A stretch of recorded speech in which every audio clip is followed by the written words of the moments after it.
राम राम मंडळी, कशा आहात? आय होप तुम्ही सगळे मजेत असाल, मस्त असाल आणि नक्कीच आनंदी असाल. बरोबर.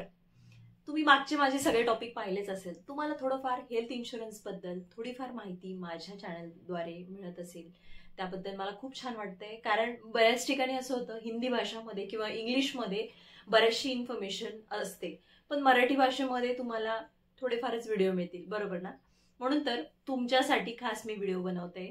काय कसं आहे ना, माझं जे काही नॉलेज आहे, मला एक 9 वर्षाचा एक्सपिरियन्स आहे. मी हेल्थ इन्शुरन्समध्ये काम करते. ॲज अ टीपीए कोऑर्डिनेटर हॉस्पिटलमध्ये काम करते. मला डेली बेसिसवर खूप साऱ्या क्वेरीज, जे काही कॅशलेस ट्रीटमेंटमध्ये येणाऱ्या गोष्टी आहेत, त्यांना फेस करावं लागतं. त्यासाठी मला डेली वर्किंग असतं. त्याच्यामुळे मी म्हटलं चला तुमचंही थोडंफार नॉलेज वाढवावं, तुम्हालाही माझ्याकडून थोडीफार तरी तुमच्या ज्ञानात भर पडावी, म्हणून हा चॅनल आहे. ठीक आहे. चला तर मग आजचा टॉपिक आहे टर्म इन्शुरन्स. बऱ्याच वेळा टर्म इन्शुरन्स म्हटलं की सगळे नाहीच म्हणतात. बरोबर. घरातले म्हणतात कशाला, आता मेल्यावरतीच त्याचे पैसे मिळणार आहे आणि एवढा मोठा प्रीमियम भरायचा, त्याचा काय उपयोग. म्हणजे बऱ्याच वेळा असं होतं की हा क्वचितच काढला जातो टर्म इन्शुरन्स. बरोबर ना? पण असं नाहीये. हल्ली बऱ्यापैकी लोक टर्म इन्शुरन्स काढायला लागली आहेत. त्याच्यामध्ये तुमचा नंबर लागलाय का? नाही लागला तर नक्कीच काढून घ्या. कारण कसं होतं ना, हे बघा, आपल्याकडे ज्या काही आपल्या लायबिलिटीज आहे, ज्या काही आपल्याला डेली बेसिसवर आपल्याला काम करावं लागतं, आपल्याला पैसा जनरेट करावा लागतो, मुलांसाठी, घरच्यांसाठी सगळी जबाबदारी आपल्या डोक्यावर आहे. बरोबर. घरातल्या कर्त्या माणसावर आहे. पण असं नाहीये. बऱ्याच ठिकाणी दोघं जण वर्किंग असतात, म्हणजे हजबंड वाईफ हे दोघंही वर्किंग असतात. भलं मोठं लोन नवऱ्याच्याच नावावरती, छोटंफार पर्सनल लोन नवऱ्याच्याच नावावरती, घरातलं जे काही करायचंय गोष्टी, ज्या काही म्हणजे लाईट बिल म्हणा किंवा छोटे मोठे खर्च, पानपट्टी, जे काय आहे ते सगळं नवरा बघणार. मग तुमचा काय पगार? तुम्ही काय करताय? मान्य तुम्ही सेव्हिंग करताय, नवऱ्याला हातभार लावताय, मुलांच्या शिक्षणासाठी पैसा बाजूला ठेवताय, काहीतरी SIP करताय, काहीतरी तुम्ही नक्कीच करत असाल.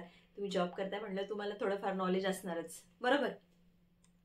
तर विषय असा आहे, ज्यावेळेस तुम्ही दोघंही वर्किंग असाल तर सगळ्यात आधी नवऱ्याने किंवा तुमच्या हजबंडनेच टर्म इन्शुरन्स घ्यावा असं नाहीये.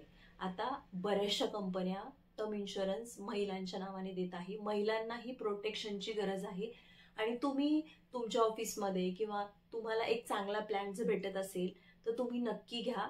आणि मला तर असं वाटतंय त्याच्यामध्ये तुम्हाला भरघोस असं डिस्काउंट पण मिळेल. कोणती कंपनी चांगली आहे, कसे प्लॅन्स आहेत, कसे ऍडव्हान्टेज आहे, डिसएडव्हान्टेज आहे, हे सगळं नॉलेज तुम्हाला युट्यूबवर नक्कीच मिळणार. बरोबर. त्यासाठी मला असं वाटतं टर्म इन्शुरन्सचा एक चांगला उपयोग तुमच्या फॅमिलीला नक्की होणार आहे. त्याच्यासाठी तुम्ही तत्पर राहा. आणि महिलांनो, तुम्ही जसं छोट्या छोट्या गोष्टींसाठी जीव काढता, त्रास काढता, पैसे सेव्हिंग करता, SIP करता, ज्या काही गोष्टी करताय मान्य आहे, पण टर्म इन्शुरन्स हा तुम्ही मनावर घेतला तर लवकर होईल. पटतंय ना? कसं आहे, बऱ्याचशा गोष्टी ह्या नवऱ्यावर अवलंबून असतात. सगळ्या गोष्टींचा वर्कलोड हा त्यांच्याकडेच असतो. मग त्याच्यामुळे काही गोष्टी राहून जातात, ते टाळतात. त्यामुळं तुम्ही महिलांनो तुमच्या नावे टर्म इन्शुरन्स घ्या. होम लोन, आता बऱ्याचशा कंपन्या होम लोन तो इतक्या इझिली देतात, इझिली अप्रूव्ह करतात. त्यामुळं काय होतं ना, सोपं होऊन जाते. तुम्ही होम लोनही घेऊ शकता, त्याच्यावरती इन्शुरन्स असतो, टर्म इन्शुरन्स असतो. बऱ्याचशा कंपन्या तर त्याचे बेनिफिट तर भले मोठे बेनिफिट आहेत. तुम्हाला सगळे डिटेल्स तुम्हाला 100% मिळतील. मी तुम्हाला नंबरही शेअर करते. त्या नंबरवर नक्की तुम्ही कॉल करा आणि चांगले प्लॅन घ्या. आणि टर्म इन्शुरन्स नसेल तर लवकरात लवकर काढून घ्या. कारण कसं होतं ना, तुम्ही दोघं आहात म्हणून तुमचं घर चालू आहे. तुमचा समाजामध्ये तुम्हाला किंमत आहे, ज्या काही गोष्टी आहे हे सगळं तुम्हाला पाहायचंय. तुमच्या मुलांना आधार द्यायचा आहे, त्यांचं फ्युचर ब्राईट करायचंय. त्याच्यासाठी तुम्ही डेली धावपळ करताय, डेली त्रास काढताय आणि तुम्हाला चांगल्या फॅसिलिटी, चांगलं लाईफस्टाईल करण्यासाठी तुम्ही सतत धडपड करताय. बरोबर ना? त्याच्यासाठी तुमच्या बकेट लिस्टमध्ये टर्म इन्शुरन्स असलाच पाहिजे. हेल्थ इन्शुरन्स तर तुम्ही ऑलरेडी काढलाच असेल आणि पर्सनल नसेल काढला तर काढून घ्या, कारण कंपनीचा तर असतोच, पण पर्सनल नक्की काढून घ्या आणि टर्म इन्शुरन्स नक्की काढा. कसं वाटलं आजचा टॉपिक? आजचा टॉपिक आवडला असेल तर नक्की लाईक करा, शेअर करा आणि सबस्क्राईब करा. भेटूया लवकरच. तोपर्यंत काळजी घ्या.